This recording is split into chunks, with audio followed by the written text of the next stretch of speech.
So here we have a 2004 Buick Rendezvous. I'm going to replace the headlight, which is this outside bulb here. Just need to unscrew the screw right here on the side. Once you have that out, you got to come down here and pull up like an inch on this tab right here.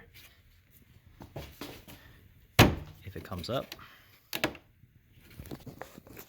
Alright, so this tab right here, you don't have to come up all the way. If you come up too far, it ends up locking it back again. So you just want it up just an inch. And then this assembly will just pull right out. They do have one more item like right there, securing it in. But if it's as rusted out as this one, it's just hard plastic, gets stuck and breaks off. So we will find something to patch that hole so no moisture or anything gets in there. But here's your low beam.